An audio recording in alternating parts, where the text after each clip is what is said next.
Phoebes. Thanks so much for talking with me today about zero waste. Will you tell me a little bit about who you are and what you do, just a bit about your background? I do primarily, my whole life is about wellness, and that not only like wellness with people, but globally and the environment as well. And zero waste has just kind of like become a part of that.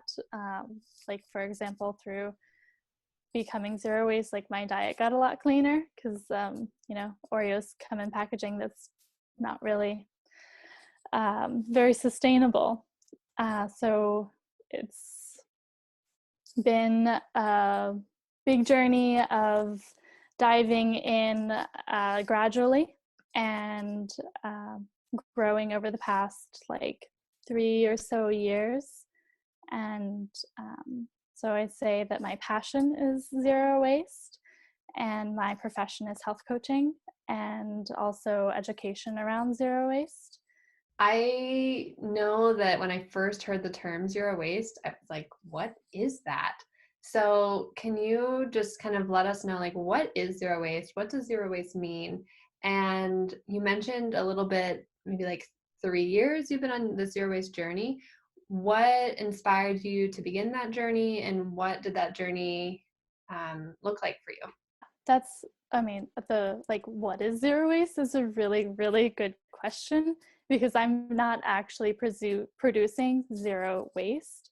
It was originally the standard that a corporation or a large company would aim for when they were creating a product that was not meant to be thrown away, like it was a zero waste product, which has become popularized and adapted, that individuals are now using that term to mean like living a low waste lifestyle and diverting as much as possible from landfills and like reducing impact. So it's like low impact living.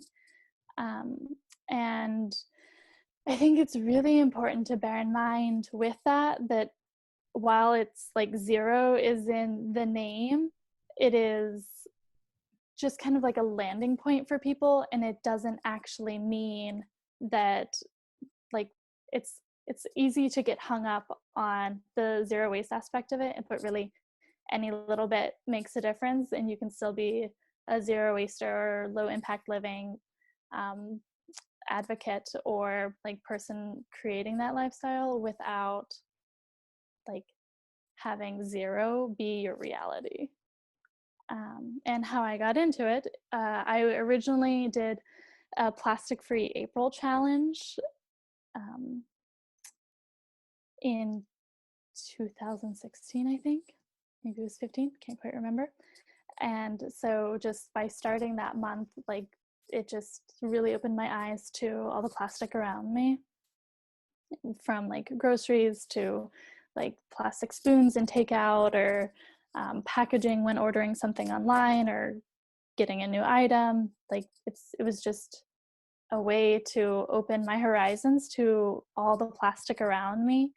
And so I continued that year reducing plastic, although the challenge was just for April.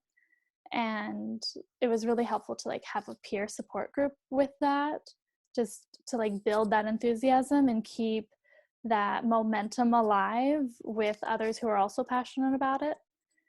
And then the following year, I started keeping a trash jar, and I started out with a gallon every month, and then a gallon-sized jar, and then I would throw it away at the end of the month. And then the third year, I went down to like half a gallon pretty quickly, and then a quart, and I started keeping the trash from every month in my basement, and had the collection at the end of the year. It was like 3.5 pounds, which was really cool to see. And so now I'm down to a pint, and there's also like, it's easy to be critical of the zero waste jar because it's not a full representation. When my mechanic changes my car's oil, like, I'm not taking responsibility for that old filter or the oil that is being, I actually think he burns it for fueling something. So I'm not taking responsibility for that. Or like when I go through the airport and TSA and I opt out of the scanner and get a pat down, like those gloves that are being thrown away, I'm not taking responsibility for that either. However, it's like when I'm disposing of something in my home, or like cleaning out old things, or these shoes that are just like beyond repair, or when I go out to eat and I'm like given plastic utensils or a straw, or like all of those things, like that is what I am taking responsibility for. It is like what I am having a direct impact of, in a physical manner that would otherwise go to the landfill. Besides just hearing your story and becoming inspired, what are some of the benefits to becoming zero waste? Why would somebody want to become zero waste? I think that we all come from it for different reasons and different avenues. And, everybody has like that thing that gets them, for whether it's becoming zero waste or it's like shifting to a plant-based diet or starting to exercise. It's this like thing that draws you in, like your stick point. And for me and for a lot of others, that was, there's this, it's the ocean being filled up with plastic. And a lot of that is directly going into the ocean, but also a lot of it is like litter being washed through the streams and rivers to the ocean. And that we are really, really quickly using up resources that we don't have, like we cannot sustain the way that we're going right now as a global community. And that really that was like my sticking point, is realizing like I want to be part of the solution and feel good about the choices that I'm making. And but then to like answer the other part of your question of like what benefits it has, like I think that there's a concern that it becomes more expensive, and we can go about anything in an expensive way, but we can also go about things in an inexpensive way. And for me, I have saved a lot of money because I'm taking more of a minimalist mindset. And so like I used to find shopping a fun pastime, and now the only shopping I like to do generally is grocery shopping, because I still, food is fantastic. But like shopping for clothes isn't really fun for me anymore. And so I'm saving a lot of money by like being more conscious about what I'm bringing into my home, and really thinking about the afterlife of that product. And like, is it going to ultimately end up in a landfill? Because those things I try and reduce or avoid. And as I mentioned earlier, my diet's a lot cleaner because it's primarily whole foods. It's like a lot of processed things are gone, which is also saving money. My health is better. I mean, I've always eaten well, but my diet is noticeably cleaner now. And it's also like, it's so, in a way, I feel like addicted to zero waste. Like it's so exciting, like learning new things and like new workarounds. And like, I just learned that like the plastic caps, like now I know how to recycle those. Or instead of having more business cards printed, like when I run out of the ones that I have, I'm interested in getting a rubber stamp that can stamp the scrap paper. And so it's just like, it's so exciting to learn about like all these different possibilities and like ways of having possessions that are more precious, instead of many possessions that are less valuable or like less useful. And it's also been like I've met fantastic people through sharing my experience and learning from others. So it's mostly been a lot of fun. If somebody is inspired to start reducing their waste, work towards this kind of zero waste lifestyle, where would be like a good starting point? What are some tips for them? And where would be some easy places for them to start reducing their waste immediately? I mean, that's a fantastic question. Uh, I think there's the basics out there that we know, and there's no reason to hate on basics. Like having your own water bottle, having your own coffee cup. You can choosing to use your own cloth napkin, your own utensils, your own grocery bag.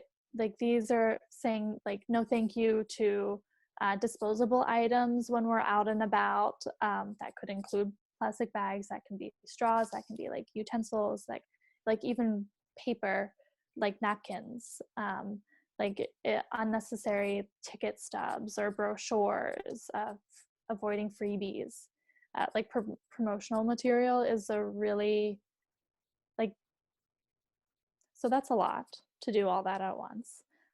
But choosing what feels attainable, realistic, and sustainable is a good starting point. And we can just choose one or two or five or whatever is realistic for you and become committed to having your own utensils with you, whether it's like something you carry in your purse or your car or your backpack. And then like just letting that be your first commitment, because it is incredible how much that alone can reduce. Or creating a system for like actually taking your bags to the grocery store. A friend of mine said that she always puts her keys on her grocery bags so that when she goes to her car, she has to have her keys, and so the bags automatically go into her car. And so like that is a crucial part of it, is creating systems that create behavior change to make these changes work. And I think it's also really easy to like get excited and want to do a lot at once and then become overwhelmed by not being able to sustain it or becoming disinterested. So instead, I would encourage or invite people to like approach this in a sustainable manner of like steps that work for you in your life now that you can sustain. There's this quote by the Zero Chef on Instagram, and she says, we don't need a handful of people doing zero waste perfectly. We need thousands of people doing zero waste imperfectly. And that really rings true for the impact that these small, sustainable changes can have. I also, like, as I spoke about earlier, this is not an all or nothing situation. Like, every little bit counts. And often I think it takes like a reframe of perspective. Like I was having a conversation with a friend around, she was asking me where to get peppers that weren't in plastic and for a recipe that she wanted to make. And, there are a few different grocery stores she could check out. But another approach is if we're not able to find this specific item in sustainable packaging or no packaging, then perhaps we swap it out with something else. So, maybe zucchini is easy to find without packaging. And so like that's an alternative that works. Or like maybe it's having more potatoes instead of pasta, because pasta always comes with some sort of packaging and potatoes often don't. Sometimes it's a plastic bag. It just depends on like what's around you. An easy one that I started out, easy is a relative term, that I started out with was choosing not to buy produce in plastic. I love cauliflower. That means that I don't get cauliflower most of the time because it's always in plastic wrap. But there's a lot of vegetables and fruits that aren't. And so that was just like, this is one idea I'm committed to, and it can grow from here. And I breaking it down is, and like I said before, in this way that's applicable, relevant, and sustainable is terribly useful. Another thing that I would invite people to do is to do a trash audit, which is essentially the purpose of the jar that I use. And so a trash audit is in like whatever time frame is realistic for you, like let's say at the end of a week, that you go through your trash and see what you're creating, what you're throwing away, and where you can create a swap or a change. Or maybe we carry like a jar in our car or a bag, backpack, purse for leftovers when we go to a restaurant. Or using, if there's a lot of paper towels in your trash, like switching to cloth towels. So the trash audit it's just a way of getting like realistic with what you're producing and where you can make change. And then also educating yourself about recycling in your area. A lot of recycling is not that effective, and much of it depends location to location, but sometimes like 20% of what is being sent to recycling getting recycled. Like that's kind of a good number. And that means 80% of what people are putting in the recycling is ending up in landfills. And it really, really varies location to location. But it's important to know that we as consumers and like we have an impact on that, because there's a lot of like we're ruining the cleanliness of the recycling system by wish cycling, which is recycling things that are not recyclable. It's like I want this broken bottle to be recycled, but a lot of places ask like us not to recycle broken bottles. Or in Pittsburgh now, clamshells, like berries might come in plastic clamshells or something like that. That is no longer a recyclable item. And when we're adding that to the stream, it's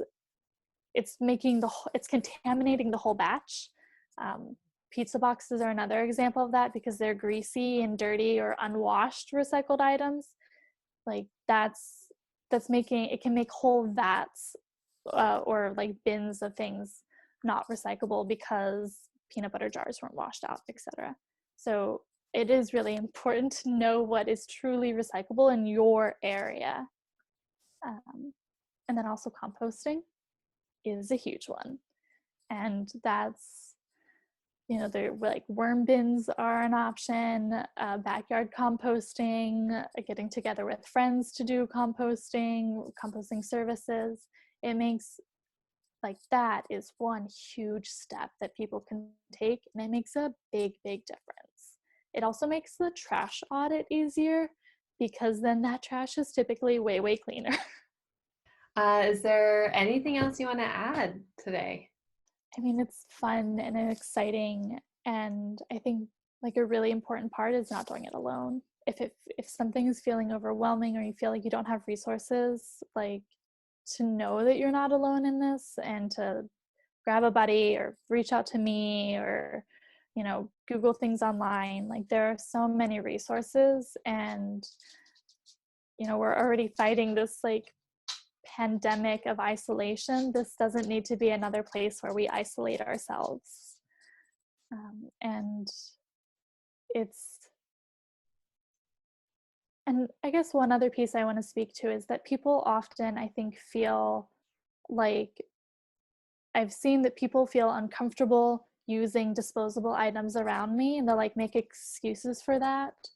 And I think it's really important to be compassionate with everyone on our journeys. My dog's here. Hi. And that like everyone is going at their own pace. She wants to come up on the couch. So everyone's going at their own pace. There is no judgment. There's no right or wrong way to do it. What works for me may not work for someone else. Hi. And to practice kindness and compassion with that. And like, I'm truly not judging the people around me for having a different lifestyle and making different choices than I do. But in the beginning, I was. But it's like, compassion is such a powerful tool, and kindness, and that we all have our own journeys is, I think, a really valuable thing to remember when we start anything new. And just quick before we sign off on this, I remember hearing you tell me that you're in the process of developing an online program that people can sign up for and kind of learn from you firsthand how to do or how to begin their zero waste journey step by step, and like the things that were really effective for you in the process. Is that something they'll be able to find on your website? Yeah, thanks for thinking of that. It's my website's heatherbenek.com, and it's a course to support people in making all these changes, and it's been really fun, and I share from my own learning, and I share from the learning of others, and it's a really, I've done a lot of digging to like get to where I am and find the resources that I have, and I'm just hoping to make it more accessible to more people through, here's one place you can find a lot of information, and I'd love to have anyone join me. Thank you so much for your time today, Heather.